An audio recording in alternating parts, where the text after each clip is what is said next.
છે અને ગલ્ફ ઓઇલના આપણે પરિણામ ઘણા સારા આવતા જોયા છે. કંપનીની આવક અને નફામાં વધારો નોંધાયો છે, તો વોલ્યુમ પણ સારા રહ્યા છે અને આ જ અંગે આપણે મેનેજમેન્ટ સાથે વાત કરીશું.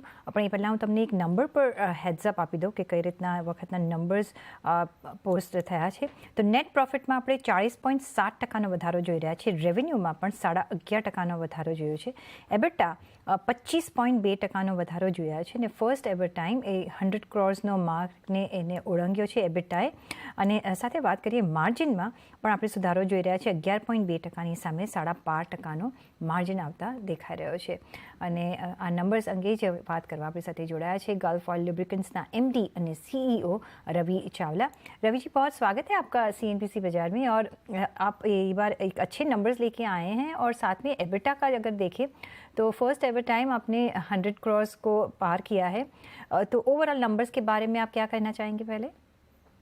देखिए, ये जो Q2 हम एक नॉर्मली एक सीजनल क्वार्टर रहता है जिसमें डिमांड लो रहता है इंडस्ट्री का, क्योंकि बारिश सीजन रहता है तो इंफ्रास्ट्रक्चर दूसरे सेगमेंट्स में कंजम्पशन कम रहता है, व्हीकल मूवमेंट कम रहता है. बट हमारे इस क्वार्टर में बहुत ही अच्छी ग्रोथ हुई है, ऑलराउंड परफॉर्मेंस रहा है. और जैसे आपने आंकड़े बताएं, definitely milestone quarter 100 crores EBITDA.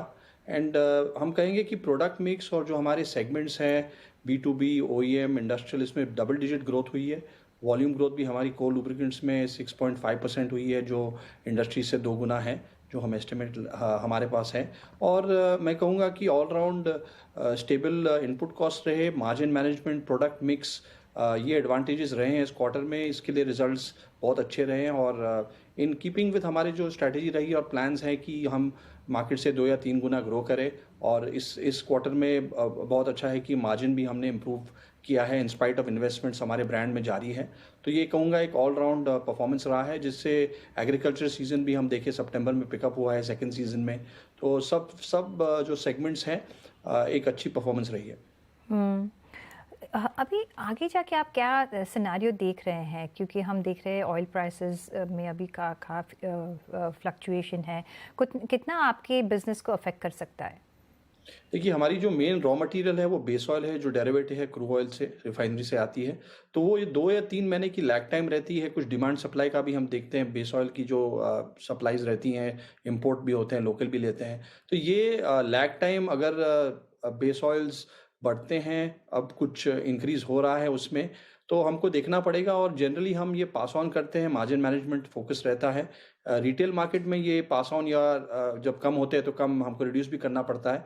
और जनरली B2B बिजनेस में एक फॉर्मूला ड्रिवन प्राइसिंग है, तो ये मार्जिन मैनेजमेंट हमारा हमेशा एक साइक्लिकल रहता है. और ये हम हमारे मार्जिन्स की जो बैंड है 12 to 14%, हम इस लेवल पे ऑपरेट करने की हम कोशिश करते हैं.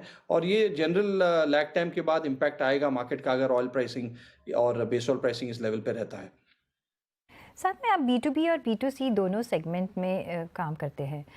कैसा वहाँ रिस्पॉन्स है, और कौन से सेगमेंट में कौन सा वर्टिकल में आप को अच्छे रिटर्न्स मिलते हैं?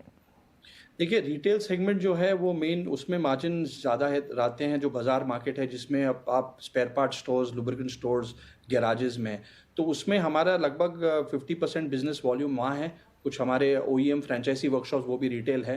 तो इसमें हमें ग्रोथ डिस्ट्रीब्यूशन के द्वारा, हमारा ब्रांड स्ट्रॉन्ग है, एक्टिविटीज़ हम करते हैं, brand building below the line, above the line. तो ये इंपॉर्टेंट सेगमेंट है जो ग्रो हो रहा है. और B2B भी अभी हम देख रहे हैं, इंडस्ट्रियल और हमारे डायरेक्ट OEM कस्टमर्स हैं, इंडस्ट्रियल कस्टमर्स है, उसमें भी बहुत ही अच्छा ग्रोथ आ रहा है, बिकॉज इंडिया मैन्युफैक्चरिंग फोकस है. तो दोनों तरफ से हमारी जो सेगमेंट्स हम जिसमें ऑटोमोटिव और इंडस्ट्रियल लुब्रिकेंट्स बेचते हैं, दोनों सेगमेंट्स में हमारा फोकस है. कुछ सेगमेंट्स जैसे इंडस्ट्रियल और पैसेंजर कार है, उसमें हमारा मार्केट शेयर 5% से कम है, तो उसमें हम और स्कोप लगता है. बट ओवरऑल डिस्ट्रीब्यूशन बढ़ाना है, B2B सेगमेंट्स को हम ग्रोथ में हमको और मार्केट शेयर बढ़ाना है. और ये हमारा ऑब्जेक्टिव रहता है कि हम कैसे इसको इस सेगमेंट्स में हम ग्रो करें. तो नेक्स्ट क्वार्टर के लिए आप कुछ गाइडेंस देना चाहेंगे? आप कहाँ फोकस करेंगे? रेवेन्यू और मार्जिन के बारे में आप कोई गाइडेंस देना चाहेंगे? हमारी जो नॉर्मल हमारी स्ट्रैटेजी रहती है कि मार्केट ग्रोथ से हम 2 या 3 गुना ग्रो करें, तो हम जारी रखेंगे. मार्केट अब पॉजिटिव ग्रोथ में है और डेफिनेटली वैल्यू प्रोडक्ट्स और प्रीमियम प्रोडक्ट्स भी हम बेचेंगे. और मैं कहूँगा कि सेगमेंट वाइज हमारे जो स्ट्रेंथ्स हैं उसमें हम डिस्ट्रीब्यूशन बढ़ाएंगे और 12 to 14% जो हमारा मार्जिन का बैंड है उसमें हम कोशिश करेंगे कि उसमें इम्प्रूव करें। इस क्वार्टर में हमने इम्प्रूवमेंट किया है, 12.5 गया है मार्जिन। तो definitely product mix and segments like passenger car, agriculture, उसको हम आगे और बढ़ाएंगे। मोटरसाइकिल अच्छा रहा है, अच्छा गया है। तो ये की सेगमेंट्स जो हम पर्सनल मोबिलिटी है, जो मोटरसाइकिल ऑयल्स और कार में है, उसमें हम इंक्रीज करने की कोशिश कर रहे हैं और डेफिनेटली डिस्ट्रीब्यूशन हमने जो अभी 19% से बढ़ाया है उसको भी हम जारी रखेंगे। On that note Ravi ji, बहुत शुक्रिया आपका हमारे साथ जुड़ने के लिए and all the very best for the next quarter too. Thank you. तो